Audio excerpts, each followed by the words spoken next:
Welcome to wishful ಅಡುಗೆ ಮನೆ. ನೋಡಿ, ಇವತ್ತು ಗೋಧಿ ಹಿಟ್ಟಿಂದ ಒಂದು ಸೂಪರ್ ಆಗಿರೋ ರೆಸಿಪಿನ ಮಾಡ್ಬೋದು. ಮಕ್ಕಳ ಲಂಚ್ ಬಾಕ್ಸಿಗಾದರೂ ಆಗುತ್ತೆ, ಅಥವಾ ಸಂಜೆ ಟೈಮ್ಗಾದರೂ ಆಗುತ್ತೆ, ಬೇಕಾದರೆ ಬೆಳಗ್ಗೆ ತಿಂಡಿಗೆ ಬೇಕಾದರೂ ಮಾಡ್ಕೊಬೋದು. ಹೇಗೆ ಮಾಡೋದು ಅಂತ ನೋಡೋಣ ಬನ್ನಿ. ಮೊದಲಿಗೆ ನಾನಿಲ್ಲಿ 1 ಕಪ್ ಆಗೋಷ್ಟು ಗೋಧಿ ಹಿಟ್ಟನ್ನು ತೊಗೊಂಡಿದ್ದೀನಿ. ಹಾಗೆಯೇ ಇಲ್ಲಿ ಅರ್ಧ ಕಪ್ ಆಗೋಷ್ಟು ಮೈದಾ ಹಿಟ್ಟನ್ನು ತೊಗೊಂಡಿದ್ದೀನಿ. ನಿಮಗೆ ಈ ಪ್ಲೇಸಲ್ಲಿ ಮೈದಾ ಬೇಡ ಅನ್ಸಿದ್ರೆ ನೀವು ಅಕ್ಕಿ ಹಿಟ್ಟನ್ನು ಕೂಡ ಹಾಕೋಬೋದು. ಹಾಗೆಯೇ ಸೂಜಿ ರವೆ ಬರುತ್ತಲ್ಲ, ಅದನ್ನು ಕೂಡ ಹಾಕೋಬೋದು. ನಾನಿಲ್ಲಿ ಅರ್ಧ ಕಪ್ ಆಗೋಷ್ಟು ಮೈದಾನ ಹಾಕ್ಕೊಳ್ತಾ ಇದ್ದೀನಿ. ದೊಡ್ಡ ಬೌಲು ಗೋಧಿ ಹಿಟ್ಟು ಹಾಕೊಂಡ್ರೆ ಇದರಲ್ಲಿ 1/4 ಬೌಲ್ ಆಗೋಷ್ಟು ಮೈದಾ ಹಾಕೋಬೇಕು. ನಾನಿಲ್ಲಿ ಈ ಬೌಲ್ ಆಗಿರೋದ್ರಿಂದ ಅರ್ಧ ಬೌಲ್ನ ತೊಗೊಂಡಿದ್ದೀನಿ. ನೋಡಿ, ಇದಕ್ಕೆ ರುಚಿಗೆ ತಕ್ಕಷ್ಟು ಉಪ್ಪನ್ನು ಹಾಕೋಣ. ನೋಡಿ, ಇವಾಗ ಎರಡನ್ನೂ ನೀಟಾಗಿ ಮಿಕ್ಸ್ ಮಾಡ್ಕೊಬೇಕು. ಗೋಧಿ ಹಿಟ್ಟು ಮತ್ತು ಮೈದಾ ಹಿಟ್ಟನ್ನು ಮಿಕ್ಸ್ ಮಾಡ್ಕೊಳ್ಳೋಣ. ಇದರಲ್ಲಿ ಮೈದಾ ಕ್ವಾಂಟಿಟಿ ಕಡಿಮೆ ಆದರೂ ಪರವಾಗಿಲ್ಲ.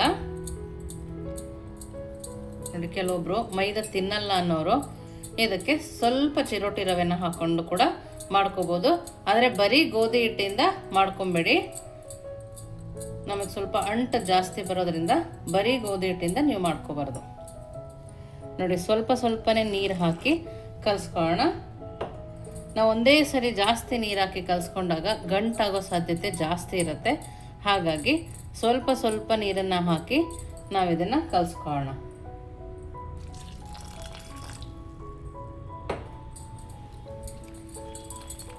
ನೋಡಿ, ಗಂಟನ್ನು ಹೊಡಿತಾ ನೀಟಾಗಿ ನಾವು ಇದನ್ನು ಕಲಿಸ್ಕೊಬೇಕು. ಚೆನ್ನಾಗಿ ಬೀಟ್ ಮಾಡಬೇಕು. ನೋಡಿ, ಇನ್ನು ಸ್ವಲ್ಪ ನೀರನ್ನು ಹಾಕ್ಕೊಳ್ತಾ ಇದ್ದೀನಿ. ಬೆಳಗ್ಗೆ ಎದ್ದರೆ ಏನು ಮಾಡೋದು ಅಂತ ತಲೆನೋವು ಇರುತ್ತಲ್ಲ, ಆ ಟೈಮಲ್ಲಿ ಇದು ಫಟಾಫಟ್ ಅಂತ ಆಗೋಗುತ್ತೆ. ತುಂಬ ಟೇಸ್ಟಿಯಾಗಿರೋದ್ರಿಂದ ಖಾಲಿ ಕೂಡ ಮಾಡ್ತಾರೆ. ನೋಡಿ, ಹೀಗೇ ಸ್ವಲ್ಪ ನೀರನ್ನು ಹಾಕಿ ಕಲಿಸ್ಕೊಂಬರೋಣ.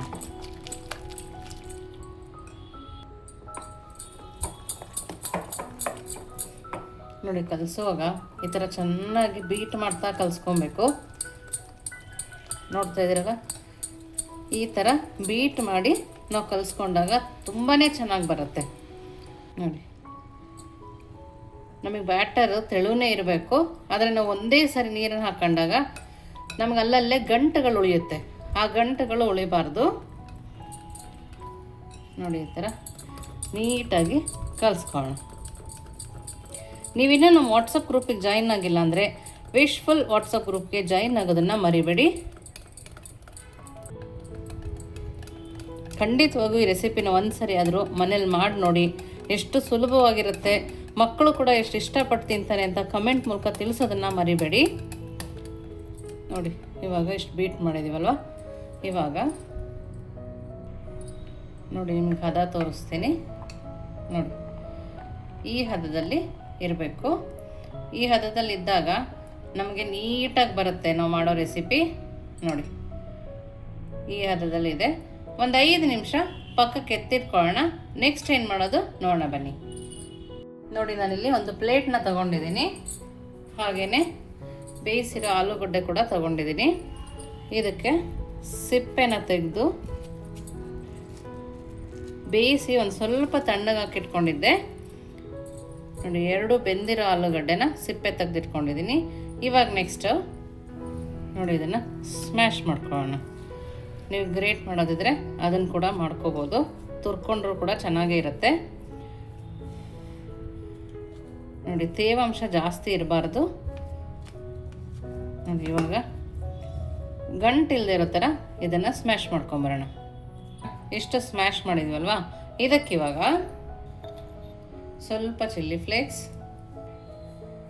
ಸ್ವಲ್ಪ ಹಸಿಮೆಣಸಿನ್ಕಾಯಿ, ಹಾಗೆಯೇ ರುಚಿಗೆ ತಕ್ಕಷ್ಟು ಉಪ್ಪು, ಹಾಗೆಯೇ ಸ್ವಲ್ಪ ಅರಗಿನ ಪೌಡರ್ ಕೂಡ ಹಾಕ್ಕೊಳ್ತಿದ್ದೀನಿ. ಪಿಜ್ಜಾ ಹಬ್ಸ್ ಕೂಡ ಹಾಕೋಬೋದು.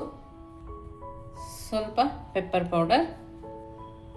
ಇವಾಗ ಇದನ್ನು ಪಕ್ಕಕ್ಕೆ ಎತ್ತಿಟ್ಕೊಳ್ಳೋಣ. ನೆಕ್ಸ್ಟ್ ಏನು ಮಾಡೋದು ನೋಡೋಣ ಬನ್ನಿ. ನೋಡಿ, ನಾನಿಲ್ಲಿ ಒಂದು ಪ್ಯಾನ್ನ ತೊಗೊಂಡಿದ್ದೀನಿ. ಸ್ವಲ್ಪನೇ ಎಣ್ಣೆನ ಹಾಕ್ಕೊಳ್ತಾ ಇದ್ದೀನಿ. ಬೆಳ್ಳುಳ್ಳಿ ಸಣ್ಣದಾಗಿ ಕಟ್ ಮಾಡಿರೋದು, ಶುಂಠಿ ಸಣ್ಣದಾಗಿ ಕಟ್ ಮಾಡಿರೋದನ್ನ ಹಾಕ್ಕೊಳ್ತಾ ಇದ್ದೀನಿ. ಎರಡನ್ನು ಸ್ವಲ್ಪ ಕೆಂಪಾಗೋ ತನಕ ಫ್ರೈ ಮಾಡ್ಕೊಳ್ಳೋಣ. ಇದನ್ನು ಬೆಳಗ್ಗೆ ಎದ್ದು ಗಡಿ ಬಿಡಿಲಿ ಕೂಡ ಮಾಡ್ಕೊಬೋದು. ನೋಡಿ ಇದಿಷ್ಟು ಫ್ರೈ ಆದಮೇಲೆ ನಾನಿಲ್ಲಿ ಒಂದು ಈರುಳ್ಳಿನ ಉದ್ದಕ್ಕೆ ಕಟ್ ಮಾಡಿದ್ದೆ, ಆ ಈರುಳ್ಳಿನ ಹಾಕ್ಕೊಳ್ತಾ ಇದ್ದೀನಿ. ಇದನ್ನು ಕೂಡ ಚೆನ್ನಾಗಿ ಫ್ರೈ ಮಾಡ್ಕೊಳ್ಳೋಣ. ನೀವು ಇದಕ್ಕೆ ಪನ್ನೀರ್ ಆ್ಯಡ್ ಮಾಡಬೇಕು ಅಂದರೂ ಕೂಡ ಈರುಳ್ಳಿಗಿಂತ ಮುಂಚೆ ಪನ್ನೀರನ್ನ ಫ್ರೈ ಮಾಡಿ ಎತ್ತಿಟ್ಕೋಬೋದು. ಇದನ್ನು ಚೆನ್ನಾಗಿ ಫ್ರೈ ಮಾಡ್ಕೊಂಬರೋಣ. ನೋಡಿ ಈರುಳ್ಳಿ ಈ ಥರ ಫ್ರೈ ಆದರೆ ಸಾಕಾಗುತ್ತೆ. ಇವಾಗ ನಾವು ಸ್ಟವನ್ನು ಆಫ್ ಮಾಡ್ಕೊಳ್ಳೋಣ. ನೋಡಿ ಸ್ಟವ್ ಆಫ್ ಮಾಡಿದ್ದೀವಲ್ಲ, ಇವಾಗ ಈರುಳ್ಳಿನ ನಾವಿಲ್ಲಿ ಆಲೂಗಡ್ಡೆ ಮಾಡಿಟ್ಕೊಂಡಿದ್ವಲ್ಲ ಅದರೊಳಗಡೆಗೆ ಹಾಕ್ಕೊಳ್ಳೋಣ. ನೋಡಿ ಈರುಳ್ಳಿ ಜಾಸ್ತಿ ಬ್ರೌನ್ ಆಗಬೇಕು ಅಂತ ಏನಿಲ್ಲ, ಮೀಡಿಯಮ್ ಫ್ರೈ ಆದರೆ ಸೂಪರಾಗಿರುತ್ತೆ. ನೋಡಿ ಇದಕ್ಕೇ ಸ್ವಲ್ಪ ಕಸೂರಿ ಮೆಥಿನ ಹಾಕ್ಕೊಂಡು ಚೆನ್ನಾಗಿ ಮಿಕ್ಸ್ ಮಾಡ್ಕೊಳ್ಳೋಣ. ಕಲರ್ ಬೇಕು ಅಂದರೆ ಸ್ವಲ್ಪ ಅರಿಶಿನ ಪುಡಿನ ಕೂಡ ಹಾಕೋಬೋದು. ನೋಡಿ ಇವಾಗ ಇದನ್ನು ಪಕ್ಕಕ್ಕೆ ಎತ್ತಿಟ್ಕೊಳ್ಳೋಣ. ನೆಕ್ಸ್ಟ್ ಏನು ಮಾಡೋದು ನೋಡೋಣ ಬನ್ನಿ. ನೋಡಿ ನಾನು ಇಲ್ಲೊಂದು ಪ್ಯಾನ್ ತೊಗೊಂಡು ಎಣ್ಣೆನ ಸರುಕೊಂಡಿದ್ದೀನಿ. ಜಾಸ್ತಿ ಎಣ್ಣೆ ಹಾಕಿದ್ರೆ ಚೆನ್ನಾಗಿ ಬರಲ್ಲ, ಈ ಥರ ಚೆನ್ನಾಗಿ ಸರುಕೊಬೇಕು. ಇವಾಗ ಇದನ್ನು ಬಿಸಿ ಹಾಕಿ ಇಟ್ಕೊಂಡಿದ್ದೀನಿ. ಸ್ವಲ್ಪ ಬಿಸಿ ಆದ ನಂತರ ನೋಡಿ ನಾವು ಮಾಡಿರೋ ಬ್ಯಾಟರಲ್ಲಿ ಒಂದು ಸೌಟ್ ಬ್ಯಾಟರನ್ನು ಹಾಕ್ಕೊಳ್ತಾ ಇದ್ದೀನಿ. ಜಾಸ್ತಿ ದಪ್ಪಗೆ ಹಾಕೋಬಾರ್ದು, ತೆಳುವಾಗಿಯೇ ಇರಬೇಕು. ನಾವು ಇದನ್ನು ಮೀಡಿಯಮ್ ಫ್ಲೇಮಲ್ಲಿ ಇಟ್ಟೆ ಬೇಯಿಸ್ಕೊಬೇಕು. ಸುತ್ತ ನೀಟಾಗಿ ಬೇಯುತ್ತೆ. ನೋಡಿ ಇಲ್ಲಿ ಅದಾಗೆ ಒಂದು ಸೈಡ್ ಓಪನ್ ಆಗ್ತಾ ಇರುತ್ತೆ. ಒಂದು ಸೈಡಿಂದ ನೀಟಾಗಿ ನಿಧಾನಕ್ಕೆ ನಾವು ತೆಗೆದು ಉಲ್ಟಾ ಹಾಕೋಣ. ನೋಡ್ತಾ ಇದ್ದೀರಲ್ಲ, ಇವಾಗ ನೋಡಿ ಸ್ಟಫಿಂಗನ್ನು ನಾವು ಮಧ್ಯಕ್ಕೆ ಹಾಕೋಬಾರ್ದು, ಒಂದು ಸೈಡಿಗೆ ಹಾಕೋಬೇಕು. ಇಲ್ಲಿ ಗ್ಯಾಪ್ ಬಿಟ್ಟು ನಾವು ಇದನ್ನು ಹಾಕ್ಕೊಂಡು ಈ ಥರ ತಿರುಗಿಸ್ಕೊಬೇಕು. ಈ ಥರ ಪ್ರೆಸ್ ಮಾಡಿದರೆ ಸಾಕು, ಸೂಪರಾಗಿ ಬರುತ್ತೆ. ನೋಡಿ ಇದ್ರ ಮೇಲೆ ಸ್ವಲ್ಪ ಎಣ್ಣೆನ ಹಾಕೋಣ. ಜಾಸ್ತಿ ಹಾಕೋ ಅವಶ್ಯಕತೆ ಇಲ್ಲ, ಸ್ವಲ್ಪನೇ ಹಾಕ್ಕೊಂಡಿದ್ದೀನಿ. ನೋಡಿ ಈ ಥರ ಎರಡೂ ಸೈಡು ಬೇಯಿಸ್ಕೊಬೇಕು. ವಾವ್, ನೋಡ್ತಾ ಇದ್ರಲ್ಲ ಎಷ್ಟು ಚೆನ್ನಾಗಿ ಕಾಣಿಸ್ತದೆ ಅಂತೇಳಿ. ನೋಡಿ ತುಂಬ ಅಂದರೆ ತುಂಬ ಚೆನ್ನಾಗಿ ಬಂದಿದೆ. ನಾವು ಓಪನ್ ಆಗುತ್ತೆ ಅನ್ನಂಗೂ ಇಲ್ಲ, ಈ ಥರ ಪ್ರೆಸ್ ಮಾಡ್ಕೊಂಡ್ರೆ ಸಾಕು ಕ್ಲೋಸ್ ಆಗೋಗುತ್ತೆ. ನೋಡಿ ಎಲ್ಲದು ಮಾಡಿ ರೆಡಿ ಇದೆ. ನೋಡೋಕ್ಕೂ ಏನು ಸಕ್ಕತ್ತಾಗಿ ಕಾಣಿಸ್ತದಲ್ಲ, ತುಂಬ ಅಂದರೆ ತುಂಬಾ ಚೆನ್ನಾಗಿ ಕಾಣಿಸ್ತದೆ. ತುಂಬ ಚೆನ್ನಾಗಿ ರೋಸ್ಟ್ ಕೂಡ ಆಗಿದೆ. ನೋಡಿ ನೋಡಿ ನೀವು ಈ ಥರನಾದರೂ ದೊಡ್ಡದಾಗಿ ಮಾಡ್ಬೋದು, ಅಥವಾ ಮಕ್ಳಿಗೆ ಲಂಚ್ ಬಾಕ್ಸ್ಗೆ ಪುಟಾಣಿಗೆ ಕೂಡ ಮಾಡ್ಬೋದು. ನೋಡಿ ಒಂದು ಪುಟಾಣಿಗೆ ಮಾಡ್ಕೊಂಡಿದ್ದೀನಿ. ನೋಡಿ ಈ ಥರ ಮಾಡಿಕೊಟ್ರು ಕೂಡ ಚಿಕ್ಕ ಚಿಕ್ಕ ಮಕ್ಕಳು ತುಂಬ ಖುಷಿಪಟ್ಟು ತಿಂತಾರೆ. ನೋಡಿ ಇವಾಗ ಇದನ್ನು ಈ ಥರ ಕಟ್ ಮಾಡಿ ತಿನ್ನೋಣ, ಆವಾಗ ಸೂಪರಾಗಿರುತ್ತೆ. ಮಕ್ಕಳು ಬಾಕ್ಸಿಗೆ ಹಾಕ್ಬೇಕಾದ್ರೆ ಹಾಗೆ ಕೊಟ್ಟರು ಕೂಡ ಅವರು ತಿಂತಾರೆ. ನೋಡಿ ಈ ಥರ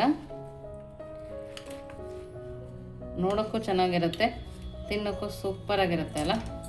ನೋಡಿ ಈ ಥರ ಕಟ್ ಮಾಡಿ ಇದ್ರ ಮೇಲೆ ನೀವು ಪೆಪ್ಪರ್ ಪೌಡ್ರಾರು ಹಾಕೋಬೋದು, ಹಾಗೆ ಕೂಡ ತಿನ್ಬೋದು. ನೋಡಿ ನೋಡ್ತಾ ಇದ್ರಲ್ಲ, ಒಳಗಡೆ ಸ್ಟಫಿಂಗ್ ಕೂಡ ಸಖತ್ತಾಗಿದೆ. ನೋಡಿ ಈ ಥರ ತುಂಬ ಚೆನ್ನಾಗಿ ಬಂದಿರುತ್ತೆ ಸ್ಟಫಿಂಗು. ನೀವು ಇದನ್ನು ಸಾಸ್ ಜೊತೆಗೆ ಬೇಕಾದರೂ ತಿನ್ಬೋದು, ಹಾಗೆ ಕೂಡ ತಿನ್ಕೋಬೋದು. ಸೂಪರಾಗಿದೆ. ಖಂಡಿತವಾಗ್ಲೂ ನಿಮ್ಮ ಮನೇಲಿ ಮಾಡಿ ಹೇಗೆ ಬಂತು ಅಂತ ವಿಶ್ಫುಲ್ ಅಡುಗೆ ಮನೆಗೆ ಕಮೆಂಟ್ ಮೂಲಕ ತಿಳಿಸೋದನ್ನು ಮರಿಬೇಡಿ. ನೀವೇನು ನಮ್ಮ ಚಾನಲ್ ಲೈಕ್ ಮಾಡಿದ್ರೆ ಲೈಕ್ ಮಾಡಿ, ಶೇರ್ ಮಾಡಿ, ಸಬ್ಸ್ಕ್ರೈಬ್ ಮಾಡಿ. ವಿಶ್ಫುಲ್ ಅಡುಗೆ ಮನೆಗೆ ಥ್ಯಾಂಕ್ ಯು.